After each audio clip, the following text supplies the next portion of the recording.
Hola, ¿qué tal? Bienvenidas, bienvenidos a esta nueva sesión en donde conversaremos sobre salud sexual y reproductiva en las relaciones sanitarias, autonomía relacional y consentimiento informado. Brevemente, la ruta de la sesión está compuesta de estos tres puntos, ¿no? Estudiar la relación sanitaria, la relación médico-paciente, la relación profesional-paciente.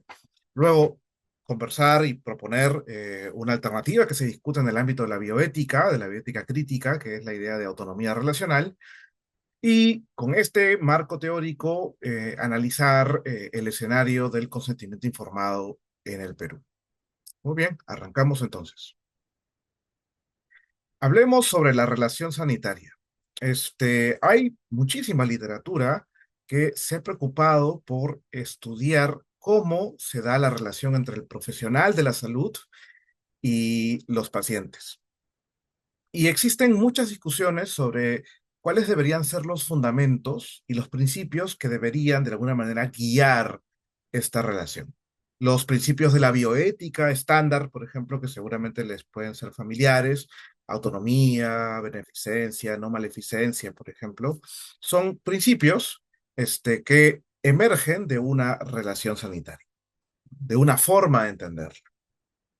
Pues bien, dicho esto, aquí quería presentarles cuatro modelos que suelen estar presentes muchas veces en la práctica sanitaria contemporánea, unos más que otros, sin duda, pero todos estos modelos de alguna manera tratan de mostrarnos una atención, ¿no? Como se menciona ahí, o diada entre las motivaciones paternalistas del profesional de la salud. Hay que revisar el, el video sobre paternalismo, también a mi cargo, ¿no? Frente a las pretensiones autodeterminativas del paciente, es decir, la importancia que la autonomía juega en la relación médico-paciente, ¿no? Un dato importante es que a partir de la segunda mitad del siglo XX, el papel de la autonomía en las relaciones sanitarias empezó a tener un mayor protagonismo. Pero vamos a verlo lentamente. Entonces tenemos el modelo sacerdotal, que como se menciona allí, dice, busca el bien del paciente de manera preponderantemente paternalista. Es la forma más tradicional de entender la relación sanitaria. Una en donde el sujeto, el paciente, es un sujeto, como el mismo nombre sugiere, es un sujeto pasivo, a diferencia de un agente, una persona que tiene autonomía y puede ejercer cambios, puede tener cierto poder para ejercer cambios para sí mismo y para su entorno, ¿no? Pero la idea de médico-paciente, ese nombre que todavía se ha conservado a la hora de diagramar las relaciones sanitarias, alude precisamente a un sujeto que tiene la condición de salud, el problema de salud, y es un sujeto pasivo, es un sujeto que básicamente simplemente recibe las directivas de diagnóstico y terapéutica del profesional de la salud. Entonces el profesional termina siendo un sujeto con un poder gigante sobre el beneficiario, ¿no? Y eso es una característica del modelo sacerdotal. Es un modelo que de hecho es previo a la emergencia de la bioética. La bioética, reitero, emerge en la segunda mitad del siglo XX y el papel que juega la autonomía termina afectando la manera en cómo se entiende y practica eh, la relación sanitaria, la relación médico-paciente. Luego está el modelo ingenieril, precisamente influido por esta fuerte presencia del principio de autonomía en la relación sanitaria, que precisamente trata de hacer esa separación, ¿no? El profesional sanitario aporta el elemento profesional, pero el paciente se encarga de aportar los elementos más de preferencia y valorativos alrededor de la relación, ¿no? Y entonces, en el modelo ingenieril, el profesional propone, ¿no? El mejor diagnóstico, o sea, alcanza el mejor diagnóstico de la condición de salud del paciente y propone las alternativas terapéuticas disponibles, sin emitir ningún juicio. ¿Por qué? Porque es el paciente, en su autonomía, con sus preferencias, que debería elegir. Eso es un poco la idea. De hecho, si se dan cuenta, sí está más influida, fuertemente influida por la idea de la autonomía que aparece en la segunda mitad del siglo XX, ¿no? Entonces, el profesional aporta lo técnico y lo moral, si se podría decir así, ¿no? Lo moral, lo ético es determinado por el paciente mismo. el paciente escoge la alternativa terapéutica que se le propone. Por supuesto, con su restricción presupuestaria, si es que estamos hablando de una relación en el ámbito privado. Ahora, el problema del modelo ingenieril es que, si bien la distinción analítica es muy buena, es interesante, ¿no? La distinción entre lo técnico de lo ético, en los hechos no es real. En los hechos se solapan muchísimo. Es muy difícil pedirle a un profesional de la salud que sea neutral cuando la segunda gran pregunta de la medicina es ¿qué debemos hacer? ¿No? ¿Qué debemos hacer con este diagnóstico? ¿No? Es muy difícil porque la propia pregunta de qué tratamiento debemos considerar es una pregunta normativa, una pregunta valorativa. Entonces es muy difícil separarlas. Entonces, el modelo ingenieril un poco que falla en ese sentido. Es una distinción analítica muy valiosa, muy interesante, pero en los márgenes, en los espacios de solapamiento, termina siendo bastante irreal, ¿no? Es a tal punto tanto los espacios de solapamiento que incluso la forma en cómo presentas información sobre alternativas terapéuticas ya afecta lo que el paciente va a decidir, lo que se conoce como efecto de enmarco. Así se le conoce a este problema de que una persona elige en función de cómo se le presentan las alternativas. Así que eso es una prueba, incluso en un elemento sutil como la entrega de información, que prueba las fallas del modelo ingeniería. Y bueno, también tenemos el modelo colegial, que habla más bien de una relación entre colegas que tiene como fin común el bien del paciente. Entonces, el profesional sanitario y el paciente son como colegas que ambos tratan de encontrar la mejor alternativa para el bien del paciente, ¿no? Ahora, este modelo falla porque, si se dan cuenta, presume que entre paciente y profesional sanitario hay una relación, hay una relación casi de reciprocidad, de equidad entre ellos, ¿no? Porque ambos son colegas, pero el conocimiento técnico que posee el profesional es, diríamos, una gran diferencia que hace que este modelo no sea tan exacto o no refleje adecuadamente la relación sanitaria. Y finalmente tenemos el modelo contractual, ¿no? Es un modelo que pretende entender la relación sanitaria como un contrato, ¿no? En donde hay una especie de control de las decisiones técnicas de parte del profesional sanitario con las decisiones morales que corresponderían preponderantemente al paciente. Entonces, es una combinación entre el modelo ingenieril y el modelo colegial. Y por lo tanto, posee los fallos de ambos modelos, ¿no? De hecho, la idea de un contrato, puesto que somos profesionales del derecho, la mayoría de los que va a revisar este video, eh, un contrato es usualmente justo cuando las partes en la relación contractual tienen cierta igualdad aproximada. Eso es un elemento muy importante. No solamente funciona en el ámbito de los contratos específicos, sino también incluso cuando pensamos el orden constitucional, el orden jurídico como un contrato social, también utilizamos este detalle importante de la igualdad aproximada. Y sabemos, en efecto, que esto no existe en la relación sanitaria. No existe una relación igualmente aproximada, ¿no? Y entonces, esta metáfora, apelar a un contrato para justificar y fundamentar la relación sanitaria, tiene también estas fallas. Y pensemos en el caso de menores de edad, en el caso de personas con graves discapacidad, ¿no? Personas racializadas, personas que han sufrido muchísima discriminación. Este aspecto muestra las limitaciones del modelo contractual, en efecto. Y de hecho ese es el problema, ¿no? En cualquier caso, todos estos modelos, si se dan cuenta, son descorporizados, se abstraen del contexto.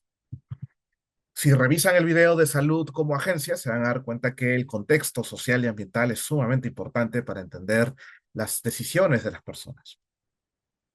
Pero no, es una especie de modelos que se abstraen de este contexto, pero también son fuertemente individuales. Es un profesional y un paciente, pero en realidad no es así. En la vida real, los usuarios y los profesionales no solamente se relacionan como una diada, sino en un contexto institucional con otras personas que también influyen en la forma en cómo se desenvuelve esta relación. Es muy difícil, entonces, justificar o darle un peso muy importante a estos modelos que carecen de estas características, ¿no? Son fuertemente individualistas y se abstraen demasiado del contexto social y ambiental. Porque como se menciona ahí, ¿no? En negritas, las diferencias raciales, de clase y de género poseen implicancias precisamente en la forma en cómo se configura la relación profesional sanitario-paciente. ¿No? Y ahí coloco el ejemplo de las esterilizaciones forzadas, porque creo que es un ejemplo que muestra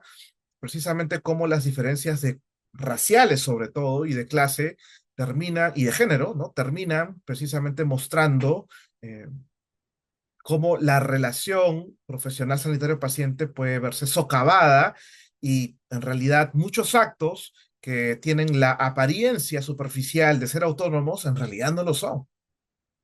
Y esto se puede constatar precisamente con todo lo que sabemos hasta hoy sobre el problema de las esterilizaciones forzadas. Entonces, hay una especie de asimetría contextual que se está perdiendo de vista cuando pensamos en el modelo médico-paciente en las formas como las he presentado anteriormente. Hay un asunto de poder, de contexto, que no debe perderse de vista. Y en ese sentido, por ejemplo, la literatura feminista ha presentado algunas reflexiones bastante interesantes, ¿no? Aquí voy a citar este fragmento de MacLeod y Sherwin, ¿no? Dice, mientras las concepciones tradicionales solo se preocupan por juzgar la habilidad del individuo de actuar autónomamente en la situación presente, la propuesta, que es autonomía relacional, nos pide que tomemos en cuenta el impacto que las estructuras sociales y políticas, especialmente el sexismo y otras formas de opresión, tienen sobre la vida y las oportunidades de las personas. Entonces, noten ustedes que al modelo contractual que enfatiza la autonomía abstraída del contexto, ¿no? En una relación individual, lo que nos dice, ¿no? Esta perspectiva que se conoce como autonomía relacional es no perdamos de vista la estructura social y política, cultural, ambiental incluso, y cómo esta puede afectar esta autonomía del sujeto que se encuentra en una posición asimétrica, que es el paciente. Todavía le seguimos llamando paciente, no en vano. Este, y entonces tenemos que pensar la autonomía en esos términos. ¿Y qué vendría a ser la autonomía relacional? Por ejemplo, incluye la reflexión sobre las opciones en función de los recursos y capacidades disponibles, pero también abarca la consideración a la estructura social, los factores que impactan en la autonomía para lograr las metas trazadas de los pacientes, ¿no? Que eh, como se sostienen en estas pequeñas videoclases, ¿no? La idea de paciente incluso podría eventualmente mutar hacia una idea de agente. Hay restricciones económicas, culturales y de todo tipo que limitan las opciones y la posibilidad de lograr la alternativa elegida autónomamente por el paciente, ¿no? El beneficiario de la relación. Y en ese sentido, la autonomía relacional, que es este concepto que les estoy compartiendo y que me parece que es bastante útil, se vincula también con la idea de salud como agencia, que se encuentra en otras de las bioclases, y también con los determinantes de la salud, que también se encuentran tratados en otra bioclase. Entonces aquí tenemos un, una compatibilidad de distintos marcos teóricos que nos permite entender muy bien el tema de los derechos sexuales reproductivos con estos marcos bastante útiles, ¿no? Ahora, pasemos al siguiente punto. ¿En qué consiste el consentimiento informado? Yo me voy a concentrar sobre el consentimiento informado en el ámbito clínico, en el ámbito precisamente de esta relación profesional sanitario-paciente, o de una persona que necesita un tratamiento, que tiene un problema de salud, necesita un tratamiento. Que hay una discusión distinta, por ejemplo, de cómo debería realizarse este consentimiento en el ámbito de la investigación biomédica, ¿no? Que no está fuera de la discusión de esta videoclase. Pero bueno, vamos a analizar el consentimiento libre e informado en términos teóricos, dogmáticos, se podría decir también, doctrinarios, y vamos a mirarlo con estas dos columnas, ¿no? Una en donde se habla de sus requisitos mínimos y otra de sus características.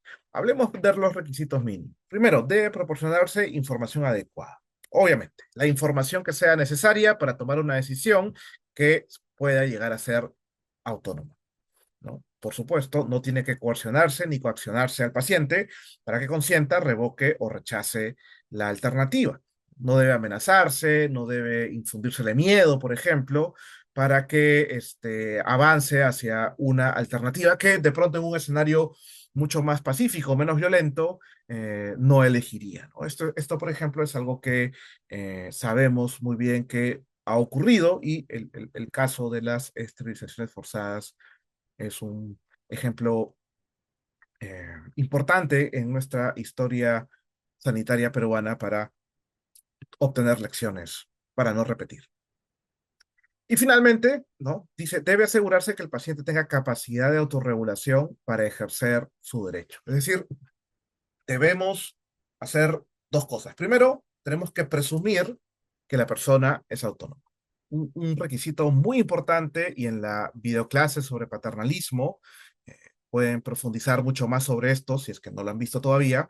eh, Solo se puede intervenir sobre una persona por su propio bien bajo la constatación de que hay una falla en su autonomía, una falla en su autorregulación. ¿Por qué? Porque debemos presumir la autonomía de las personas.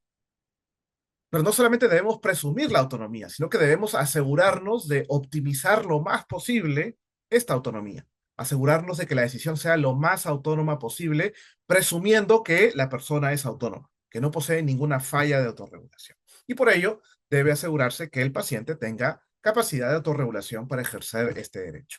Entonces, con esto tenemos un poco los requisitos mínimos generales dentro de la discusión, la literatura especializada alrededor del consentimiento libre e informado. Vamos por las características. Bueno, ¿qué implica? ¿Qué tipo de acciones presupone el consentimiento informado? ¿No? La más importante, por supuesto, es consentir una alternativa terapéutica. Yo tengo un problema de salud, el profesional sanitario me trata, me analiza, conversa conmigo, hace algunos exámenes, tenemos un diagnóstico más o menos preciso de lo que tengo y me dice, tú tienes estas tres alternativas terapéuticas. ¿Cuál escoges? Bueno, escojo la alternativa número dos. Me parece que es la que me prefiero muchísimo más que las otras, ¿no? Entonces, lo que implica, de todas maneras, el consentimiento informado es consentir procedimientos diagnósticos y alternativas terapéuticas. Siempre. Ahora, se discute, y creo que sin mucha razón, pero igual se discute, se menciona, eh, la idea de rechazar procedimientos diagnósticos y alternativas terapéuticas. Pero en realidad, la propia regulación internacional y peruana permite que una persona pueda rechazar. Si se te presentan tres alternativas terapéuticas para el problema de salud y ninguna realmente te parece sensata, porque, por ejemplo, todas tienen un fuerte nivel de riesgo, todas implican hospitalización, todas tienen el riesgo de que puedas morir hospitalizado sin despedirte de tu familia, muchas personas eligen rechazar las tres alternativas e irse a casa para poder irse con sus familiares. Y entonces, el consentimiento informado también implica no aceptar nada. Vas a la consulta médica y te dicen, ¿quieres hacerte estos diagnósticos? Tú puedes rechazarlos, pero incluso si aceptas estos diagnósticos y si te presentan las alternativas terapéuticas, puedes también rechazar todas estas alternativas. Y finalmente está el más polémico de todos para muchos. Recientemente hemos tenido una polémica sobre esto, pensemos en el caso de María Benito. El caso de María Benito es un ejemplo en donde revocar ha sido objeto de litigio, pero en principio uno puede aceptar una alternativa terapéutica sobre la marcha, por ejemplo, darse cuenta que esta no funciona, que no logra el efecto, la efectividad, restaurando la salud o mejorando la calidad de vida, y entonces el paciente tiene el derecho a revocar, a decidir que ya no deseo continuar con esta alternativa terapéutica. El caso de María Benito, de hecho, gira alrededor de este punto. La disputa estaba entre si el pedido de María Benito de solicitar la desconexión de su soporte vital, que inevitablemente la llevaría a la muerte, podría ser calificado como un ejercicio de eutanasia y por lo tanto punible por el derecho penal peruano y por lo tanto prohibido, o podría ser considerado como un acto de revocación dentro del derecho al consentimiento informado. Si se dan cuenta, este caso refleja este problema de calificación. O es eutanasia o es consentimiento libre e informado. Finalmente, el Poder Judicial, el sistema de justicia, terminó abrazando esta segunda interpretación. Es parte del consentimiento informado. Y de hecho, nuestra legislación nos da pistas de que en efecto revocar es un elemento constitutivo del consentimiento informado. Por ejemplo, vean este fragmento de la Ley General de Salud, ¿no? En realidad es la ley de los derechos de las personas usuarias, ¿no? Pero la ley, que es la 29414, es en realidad una modificatoria de la Ley General de Salud. Y en el artículo 15 se habla precisamente de que el consentimiento informado, ¿no?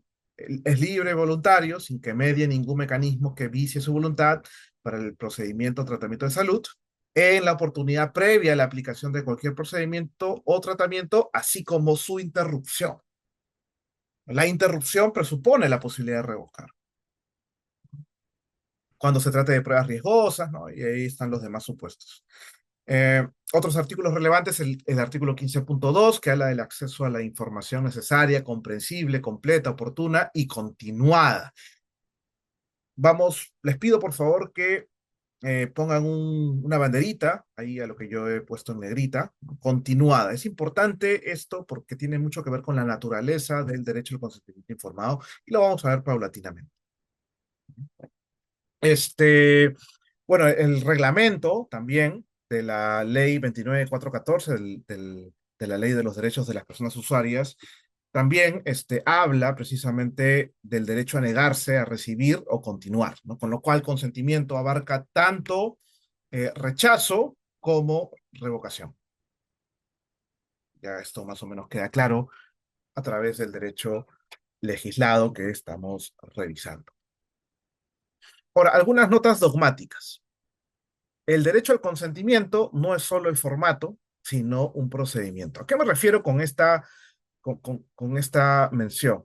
Que muchas veces se cree que el consentimiento informado es este documento que firma la persona para aceptar, por ejemplo, hacerse una prueba diagnóstica o para someterse a una alternativa terapéutica. Esta firma, este documento, es simplemente la manifestación de un procedimiento que se ha venido dando desde antes, desde que arranca la relación profesional sanitario-paciente y que termina manifestándose o dejándose constancia de ello en este documento.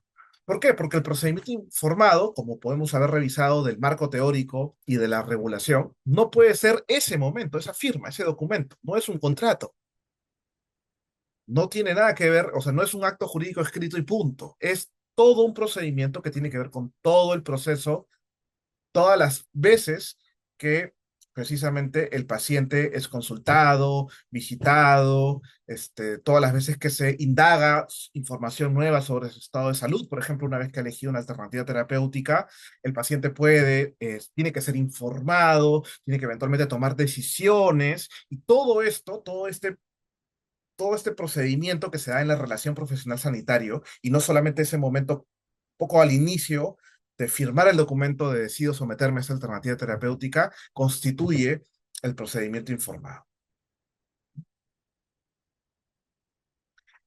Entonces, no perdamos de vista este detalle muy, muy importante. Segundo, no solo es sobre procedimientos diagnósticos y alternativas terapéuticas, sino también sobre las consecuencias de rechazarlas. Es importante que cuando una persona, un paciente rechace un diagnóstico, un método diagnóstico, por ejemplo, se le informe que el rechazo del método diagnóstico puede impedir que podamos conocer su condición de salud de manera más específica y eventualmente encontrar una alternativa terapéutica que sea mejor. Es importante que se sepa cuál es la consecuencia del rechazo también. Tercer punto, los riesgos posibles que estén documentados deben informarse, independientemente de su probabilidad. Supongamos que una persona se somete Existen dos alternativas terapéuticas y hay una que al paciente le parece que es acorde con sus preferencias y con lo que desea. Eh, Ahora, supongamos también que en ensayos clínicos y en estudios observacionales se ha encontrado un riesgo del 5%, un riesgo muy grave del 5% de que la terapia no funcione, sino que en realidad genere un gran problema de salud adicional, una reacción adversa al al paciente. Incluso si es muy poco probable, si es 5%, 3%, 1%, pero está documentada y es un riesgo crítico, ¿no? La situación de salud del paciente es crítica, ¿no? Y la alternativa terapéutica también es fuerte, es invasiva, ¿no? Por ejemplo, en estos escenarios, tú tienes que informar de todos estos riesgos, por más pequeños que sean, por más poco probable que sean, tienen que ser informados. Eso es un dato muy importante que debe quedar esclarecido siempre en constancia a la hora de pensar el consentimiento informado. Cuarto, tiene que ser en lenguaje ordinario, incluida la explicación de términos técnicos, ¿no? Es importante que todos los componentes claves del consentimiento informado sean explicados en un lenguaje ordinario. Y un término técnico tiene que ser traducida en lenguaje popular para que la persona la pueda entender. Sin duda, cuando uno traduce términos fuertemente técnicos a un lenguaje ordinario, hay una importante pérdida de significado. Pero una pérdida de significado no implica una total pérdida. Hay algún núcleo de significado que todavía permanece y es mejor que ese núcleo pueda ser comprendido por el paciente a que simplemente no entienda nada, porque el término técnico, tal y como está definido y mencionado, no permite entender siquiera alguna idea en particular. Entonces, es importante que los consentimientos informados estén en lenguaje ordinario. Un ejemplo es el concepto de efectividad, ¿no? Efectividad es un concepto bioestadístico muy complejo, pero puede aludirse simplemente al hecho de que el medicamento llegue a funcionar o no en tu cuerpo. Hay una pérdida de significado, pero se captura un poco la idea central. Eh, Quinto dato, en el caso de menores de edad, el asentimiento es importante. A partir de los 8 años tiene que haber un formato de consentimiento, de asentimiento informado, no es para menores. Se trata de eh, situaciones críticas de la salud y las alternativas precisamente van a abordar un asunto crítico. El formato de consentimiento tendría que añadir a los padres, o al representante, tendría que añadírsele un formato de asentimiento informado, ¿no? A partir de los 8 años.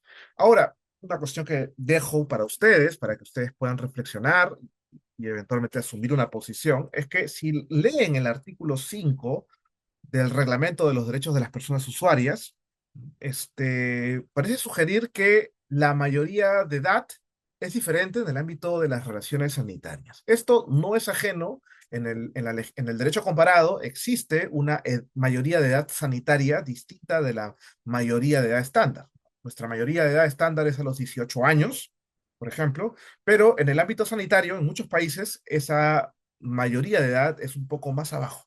Y en el Perú, si uno revisa el artículo 5, parece sugerirnos que arranca a los 16 años. Esto es muy importante.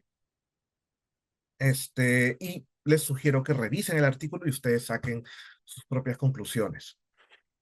Y bueno, ya finalmente, como una cuestión más genérica, el derecho al consentimiento informado es un derecho derivado del principio de autonomía, del principio de autonomía en el ámbito de la bioética. Y como ustedes podrán ver o ya habrán revisado en las otras videoclases, el principio de autonomía es usualmente un componente muy importante de lo que nosotros llamamos dignidad humana en el derecho.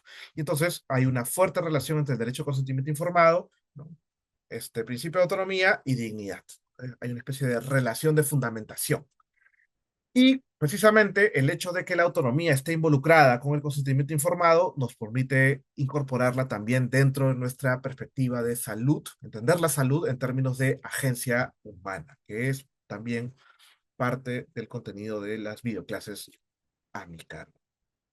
Y bueno, finalmente quería conversar algunas notas sobre el consentimiento libre informado de aborto en el Perú, ¿no? En el caso de aborto terapéutico, ha sido regulado a lo largo de varios años, ¿no? Aquí podemos ver la secuencia de las guías que han venido apareciendo, ¿no? En el 2006, en el 2014 y en el 2020, ¿no? Y noten ustedes que las dos últimas, ¿no? Han enfatizado, han colocado con énfasis la mención del consentimiento informado, ¿no? La importancia de un consentimiento en el caso de la aplicación del aborto terapéutico. Algunas notas que eventualmente podríamos tener con relación, con relación al aborto terapéutico es nuevamente la importancia de informar y comunicar a la paciente las características del procedimiento, la aceptación del procedimiento que se va a someter, porque es un procedimiento urgente. De hecho, uno revisa las guías de aborto terapéutico y los procedimientos son bastante rápidos por la urgencia y precisamente la gravedad que implica que eventualmente alguien, una mujer, ¿no? tenga que someterse a un aborto terapéutico, ¿no? Ahora, la regulación establece que antes de someterse a un aborto terapéutico y después de practicárselo, tiene que haber una consejería. Una pregunta que nos podemos hacer, y es una pregunta que justificaría una investigación en sí misma, que invitaría a cualquier persona interesada a que la pueda hacer, es, por ejemplo, tomando en cuenta los modelos de relación sanitaria que he presentado al inicio, incluyendo lo de autonomía relacional, la pregunta es, ¿qué tipo de relación es la que vemos en las consejerías previas y posteriores al procedimiento? Si tomamos en consideración los casos recientes en los últimos años de menores de edad que sufrieron una violación y recurrieron, ¿no? a la alternativa del aborto terapéutico, y tenemos estos casos de rechazo de los profesionales sanitarios, ¿no? Una pregunta que nos podemos hacer es, ah, ¿cuáles son las relaciones? ¿Qué tipo de modelo explica mejor estas relaciones? Mi hipótesis es que los modelos eventualmente que ayudan a entender mejor esta relación son los sacerdotales. Es decir, una idea bastante jerárquica, desigual, asimétrica de la relación sanitaria está alrededor de estos casos. Y no tenemos una discusión jurídica sobre cómo deberían ser estas consejerías. Por supuesto que tenemos un modelo, la perspectiva de la agencia de la autonomía relacional, pero cómo debería impactar este modelo en la consejería es una cuestión que dejo a cada uno de ustedes, que eventualmente invitaría a hacer una investigación. Y luego tengo una duda, ya para cerrar esta clase, ¿no? Que es, ¿qué ocurre cuando se tiene prueba de una menor que sufre violencia intrafamiliar, ha sufrido una violación además, y está embarazada y es menor de edad? Las guías hablan de la presencia de los padres o representantes. Y todos sabemos que en la mayoría de los casos de violencia sexual contra menores de edad, es perpetrada por miembros de la familia. Entonces la pregunta es, ¿se justifica la presencia de la familia, de los representantes o quien tenga la potestad en estos casos? Si tenemos evidencia de que hay violencia intrafamiliar, ¿cómo debería ser la presencia de este representante familiar o quien tenga la potestad? ¿Debería tener un papel protagónico o la guía? Eventualmente podemos encontrar una interpretación que nos dice que la guía en estos casos este, exige que este papel sea mucho menor, una menor influencia, porque precisamente, dado que estamos en un escenario de violencia intrafamiliar, puede haber un escenario de coerción y coacción para alrededor de la cuestión de si debe o no debería haber un aborto por razones terapéuticas. Nuevamente, si se dan cuenta, estas preguntas no nos podríamos hacer y no tendrían validez o pertinencia jurídica si es que no las miramos desde la perspectiva de la autonomía relacional. Y esa es la razón por la cual he estado aquí compartiendo esa perspectiva y mirando con ella la cuestión del consentimiento libre e informado en el Perú y haciendo esta mención breve en el caso del aborto terapéutico. Y muy bien, cerramos con estas ideas claves, ¿no? La relación médico-paciente ha evolucionado desde modelos paternalistas hacia modelos basados en la autonomía, ¿no? Y ya tenemos la autonomía relacional, ¿no? Que reconoce que las decisiones se toman dentro de estructuras sociales y relaciones de poder. El consentimiento informado es la expresión jurídica de la autonomía en la práctica médica y es un procedimiento, no un momento. Hemos visto eso, es un procedimiento constante. Por algo existe la posibilidad de revocar. Y en la salud reproductiva, el consentimiento debe analizarse considerando contextos de vulnerabilidad y desigualdad, como hemos estado viendo en el caso del consentimiento informado en casos de aborto terapéutico. Muy bien, eso sería todo. Les agradezco muchísimo el tiempo que se han tomado para escuchar esta sesión. Aquí les dejo alguna bibliografía. Mi sugerencia es que lean el texto de Galán, ¿no? En el famoso libro de Derecho y Bioética de la profesora Gascón y otras. Me parece que es un texto que muestra muy bien las características del consentimiento informado, y ya en un plano mucho más teórico pueden leer el texto de Béchamp y Childers, que es el gran texto canónico de bioética en todo el mundo. Muy bien, muchas gracias y nos estamos viendo en otra oportunidad. Hasta luego.